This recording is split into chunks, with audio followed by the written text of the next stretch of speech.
Puji Tuhan, selamat pagi, salam sejahtera di dalam kasih Tuhan kita Yesus Kristus.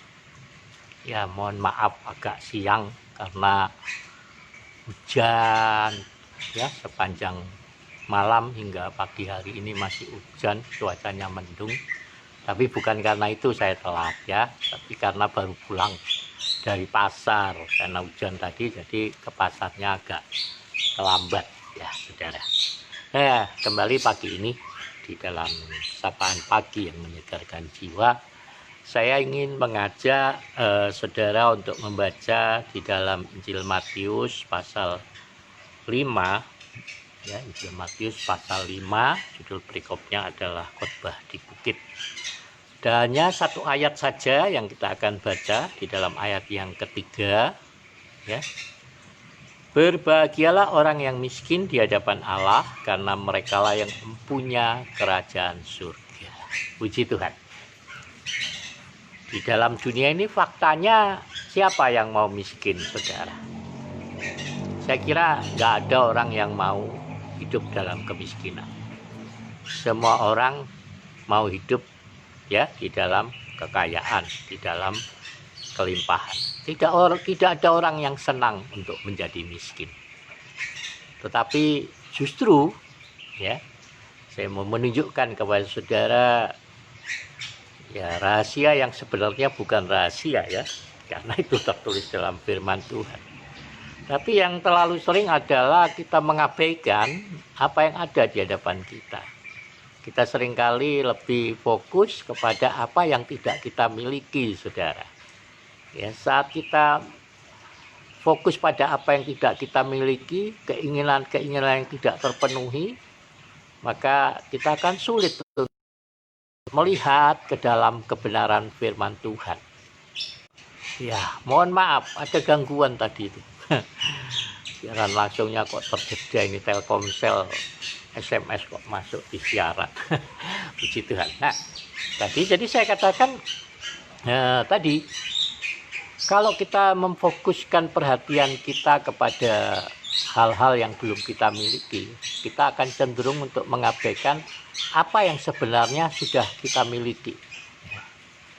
Ya. Sehingga kita akan sulit untuk berbahagia, saudara. Sulit untuk mengucap syukur saat kita fokus pada keinginan-keinginan yang belum terpenuhi di dalam hidup kita.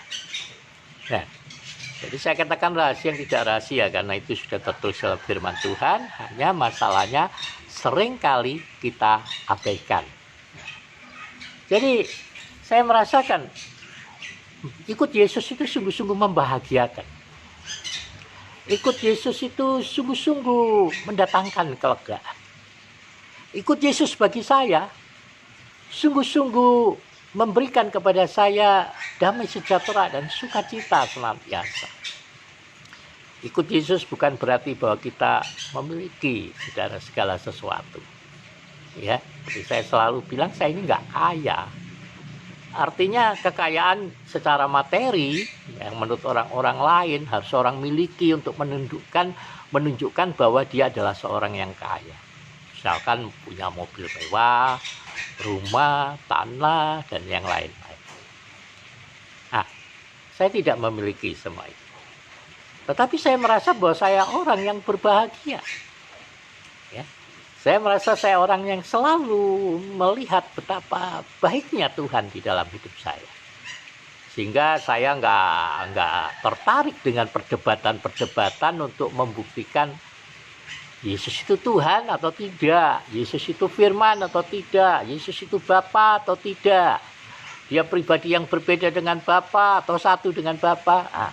Saya nggak tertarik untuk mendiskusikan hal seperti itu. Ada orang-orang yang ya punya kemampuan secara teologi, biblikal, ya kemampuan untuk berbahasa. Nah, itu orang-orang yang cerdik pandai di dalam firman Tuhan, yang menyelidiki itu lalu mau memperdebatkan, mendiskusikannya. Buat saya silakan saja, itu urusan masing-masing orang. Tapi saya nggak suka memperdebatkan hal itu. Biarlah kita masing-masing, menurut saya setiap gereja, setiap denominasi Mereka punya pemahaman masing-masing, doktrin masing-masing, dogma masing-masing yang menurut saya tidak perlu diperdebatkan. Kenapa? Karena nggak ada seorang pun dari kita yang benar-benar tahu kebenaran seutuhnya yang kita miliki. Kita hanya punya potongan-potongan puzzle, saudara. Dan sebuah gambaran yang utuh tentang Tuhan Allah kita. Jadi kita hanya memegang masing-masing bagian dari potongan-potongan kita. Tetapi terlalu sering kita merasa bahwa potongan kita lah yang paling benar. Potongan kita lah yang merupakan gambar yang utuh. Padahal kita hanya punya potongan-potongan. Nah, nanti kalau ketemu Tuhan sendiri, ya saudara sudah pulang ke surga, ketemu Tuhan, saudara baru bisa melihat apakah potongan saudara itu merupakan gambar atau bagian dari gambar yang benar. Tapi buat saya, gambar yang benar adalah ada di dalam kebenaran firman Tuhan itu sendiri. Gambar yang benar adalah waktu kita mengambil bagian di dalam rencana dan kehendak Allah, yaitu mewujudkan kerajaan Allah di bumi ini. Gambaran yang benar adalah di dalam pribadi Yesus Kristus itu sendiri. Dan ingat, kita semua dipanggil untuk menjadi serupa dengan Yesus Kristus Tuhan kita. Ya, serupa dalam apa? Dalam karakternya, ya saudara. Nah, kita kembali kepada apa yang kita bahas tadi. Jadi menurut saya adalah rahasia untuk kebahagiaan itu adalah ketika kita ya miskin di hadapan Allah. Apa arti orang miskin? Orang miskin itu orang yang tidak memiliki apa-apa, sudah. Nggak punya rumah, ya. Kriteria orang miskin di Bontang ini, ya, rumahnya nggak punya rumah, rumah sewa, atau kalau punya rumah lantainya tanah, dindingnya gedek, begitu. Udah ada rumah dinding gedek di Bontang, ya, dinding kayu paling enggak. Nah, ya, tapi orang-orang miskin di Bontang ini, orang-orang yang punya kartu miskin itu rata-rata malah punya motor, punya rumah, bahkan ada yang punya mobil. Nah, ini tidak tahu kriteria miskin. Tapi secara umum miskin itu adalah orang yang nggak memiliki apa-apa. Nah, kenapa dikatakan orang yang miskin itu berbahagia? Ya, artinya orang yang nggak punya apa-apa, yang nggak memiliki apa-apa, itu tidak akan takut untuk kehilangan. Kenapa kita selalu cemas? Kenapa kita selalu takut? Karena kita takut kehilangan. Ada orang takut kehilangan kebahagiaannya. Ada orang ketakutan kehilangan suaminya, kehilangan istrinya, kehilangan anaknya, kehilangan hartanya, kekayaan, apapun yang mengikat kita di dunia ini. Yang kita rasakan itu kita miliki. Kalau pendeta-pendeta takut kehilangan jemaatnya, takut kehilangan gerejanya, takut kehilangan pelayanannya. Kita semua punya ketakutan masing-masing. Ya. Kenapa kita takut? Karena kita merasa itu milik kita. Sehingga saat apa yang menjadi milik kita itu terenggut dari kita, kita otomatis kehilangan kebahagiaan. Kita kehilangan sukacita. Kita kehilangan damai sejahtera. Saudara, kita harus belajar untuk memahami. Ya. Firman Tuhan katakan, tidak tahukah engkau bahwa tubuhmu sudah dibeli dan harganya sudah lunas dibayar. Tubuh saudara, hidup kita, jiwa kita, tubuh jiwa roh kita, milik siapa? Milik Yesus, sudah. Engkau sudah dibeli, harganya sudah lunas dibayar. Jadi kita dalam milik Yesus. Nah, tapi Tuhan Yesus percayakan kembali tubuh yang sudah ia beli dengan darahnya kembali kepada kita. Tuhan mempercayakan semua apa yang menjadi miliknya kepada saudara dan saya. Jadi maka saat saya menjadi miliknya Yesus, maka saya harus bekerja, hidup seturut dengan tujuan dan rencana Yesus sendiri. Untuk kepentingan Yesus sendiri. Roma 11 ayat 36 katakan, dari Dia segala kemuliaan, oleh Dia dan untuk Dia sajalah segala kemuliaan. Dari Yesus, hanya oleh Yesus. Hidup kita ini dari Yesus, anugerah, karunia cuma-cuma yang Tuhan berikan, kepercayakan kembali dalam hidup kita. Saudara, maka seluruh kehidupan kita, waktu kita, rencana kita, keluarga kita, pekerjaan kita, usaha kita, kalau tubuh saudara milik Yesus, maka semuanya itu juga harusnya milik Yesus. Tapi saudara hanya dipercayakan diberikan kuasa untuk mengelola apa yang menjadi milik Yesus. Ya, banyak orang takut, sakit sudah ketakutan, ke dokter takut kehilangan nyawanya. Ya nggak salah ke dokter, nggak salah untuk berobat, tapi jangan takut. Kalau memang waktunya Tuhan panggil pulang, ngapain takut? Wong kita kembali kepada pemilik jiwa kita. Banyak orang kalau nyanyi pinter, mau pulang ke surga. Tapi begitu mau dipanggil pulang bingung. Kenapa? Nggak siap untuk kehilangan, saudara. Nah, ini orang yang takut kehilangan akan selalu merasa khawatir. Orang yang takut kehilangan akan selalu merasa cemas, akan selalu gelisah di dalam hidupnya. Jadi saudara, mari sadari, kita milik Yesus. Hidupmu adalah milik Yesus. Sama seperti orang bekerja di perusahaan. Ya, anak saya si Angel itu kerja di perusahaan. Dia punya rumah di PC berapa itu? PC 6 atau PC 7. Kalau orang bertanya, mana rumahmu? Dia akan tunjukkan rumah saya di PC 7. Dia tidak akan tunjukkan rumahnya di Surabaya. Kalau orang Pontang yang tanya, di mana kamu tinggal? Di mana rumahmu? Di PC 6 itu. Atau 7 itu saya kurang ingat. Ya. Dan selama kita bekerja di perusahaan itu, dia mendapatkan fasilitas-fasilitas. Mungkin satu kali dia akan mendapatkan fasilitas kendaraan, mobil. Selama dia bekerja di perusahaan itu, dia bisa mempergunakan segala fasilitas itu, mengklaim segala fasilitas sebagai kepunyaannya. Tapi dia tidak memilikinya. Pemiliknya adalah perusahaannya.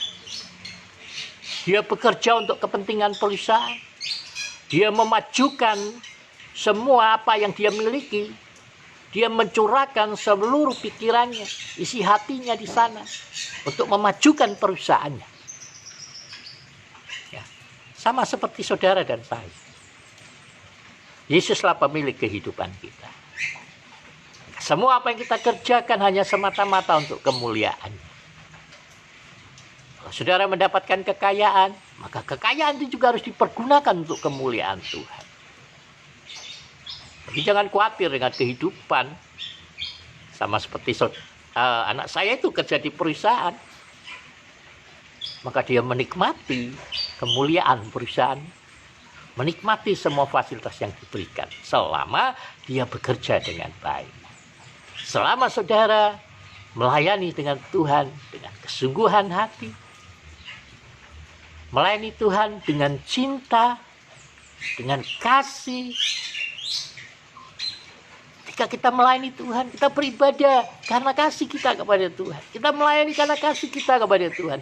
Kita memberi karena kasih kita kepada Tuhan. Saya mengembalikan persepuluhan berbagi kehidupan dengan hamba-hamba Tuhan.